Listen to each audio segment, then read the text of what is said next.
Panginoong Hesus, buksan mo ang aming mga mata.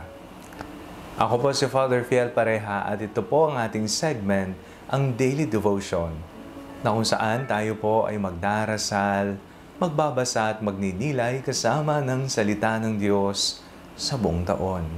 Manalangin tayo. Sa ngalan ng Ama, ng Anak at ng Espiritu Santo. Amen. Halina, banal na Espiritu, liwanagan mo ang aming puso at isip nang maunawaan at may sa buhay namin ang iyong salita. Amen. Our Bible passage for today is from the Gospel of St. Luke chapter 24, verses 13 to 35, and I read it for you. Now, on that same day, two of them were going to a village called Emmaus, about 7 miles from Jerusalem, and talking with each other about all these things that had happened. While they were talking and discussing, Jesus himself came near and went with them, but their eyes were kept from recognizing him. And he said to them, "What are you discussing with each other while you walk along?" They stood still, looking sad. Then one of them, whose name was Cleophas, answered him, "Are you the only stranger in Jerusalem who doesn't know the things that have taken place there in these days?" He asked them, "What things?" They replied, "The things about Jesus of Nazareth, who was a prophet, mighty in deed and word, before God and all the people, and how our chief priests and leaders handed him over to be condemned to death and crucified him. But we had hoped that he was the one to redeem Israel. Yes, and besides all this, it is now the 3rd day since these things took place. Moreover, some women of our group astounded us. They were at the tomb early this morning, and when they did not find his body there, they came back and told us that they had indeed seen a vision of angels who said that he was alive. Some of those who were with us went to the tomb and found it just as the women had said, but they did not see him." Then he said to them, "Oh, how foolish you are, and how slow of heart to believe all that the prophets have declared. Was it not necessary that the Messiah should suffer these things and then enter into his glory?" Then, beginning with Moses and all the prophets, he interpreted to them the things about himself in all the scriptures. As they came near the village to which they were going, he walked ahead as if he were going on. But they urged him strongly, saying, "Stay with us, because it is almost evening, and the day is now nearly over."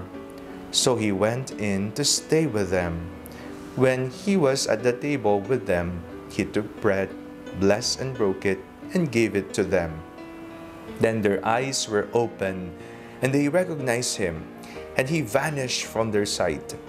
They said to each other, "Were not our hearts burning within us while he was talking to us on the road, while he was opening the scriptures to us?" That same hour they got up and returned to Jerusalem. They found the 11 and their companions gathered together. They were saying, "The Lord has risen indeed, and he has appeared to Simon." Then they told what had happened on the road and how he had been made known to them in the breaking of the bread. Ang kalungkutan, ang takot, ang paghihinagpis, kung anuman ang ating pinagdaraan ng mabigat ay maaaring magdulot sa atin ng pagkabulag. Hindi po literal na pagkabulag sa mata, bagkus ang kapasidad na makita ang mas mahalaga, makita ang solusyon sa buhay, at higit sa lahat, makita ang Diyos. Ito po ang karanasan ng dalawang malungkot na alagad na naglalakad papuntang Emmaus. Sila po'y bagsak na bagsak sa emosyon, pati sa pangangatawan, pati sa pag-iisip. At kanilang pinag-uusapan kung ano ang nangyari, kung anong sinapit ng kanilang Panginoong Hesukristo. Ngunit mayroong estranghero na sumabay sa kanilang paglalakad. At nung sila ay malapit na sa kanilang pinupuntahan, inanyayahan si Jesus na doon na magpalipas ng oras at kumain. Sa pagbukas ni Jesus sa salita ng Diyos, sa paghahati niya ng tinapay, nabuksan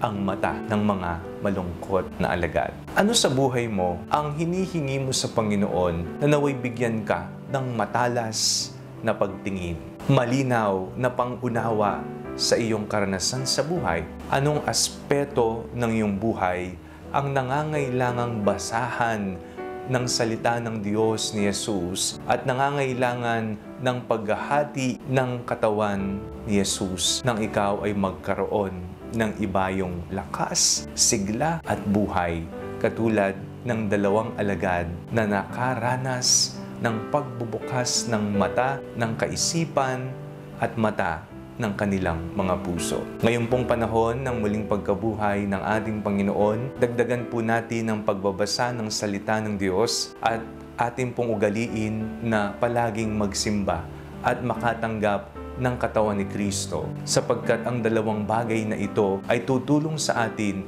upang mabuksan ang mata ng ating isip at ang mata ng ating mga puso upang makita natin si Jesus na kasabay natin sa ating buhay. Si Jesus na nariyan palagi sa ating buhay. Si Jesus na muling nabuhay para sa ating lahat. Manalangin po tayo. Panginoong Jesucristo, nawabuksan mo ang bulag naming mga mata ng isip, ang bulag na mata ng aming mga puso, upang kami po ay makapagmahal kagaya mo ng todo-todo sa aming kapwa. Amen. Sa ngalan ng Ama, ng Anak, at ng Espiritu Santo. Amen. Huwag po ninyong kalimutang i-like ang video ito. Mag-comment po kayo and share it with your family and friends. Ang Panalangin Bago Matulog ay may sariling Facebook page na po. Huwag niyo pong kakalimutang mag-like at mag-follow dito, and do not forget to subscribe to our YouTube channel. I-click niyo lamang po ang link na nasa description ng video ito. O kaya naman po i-just search Father Fiel Pareha.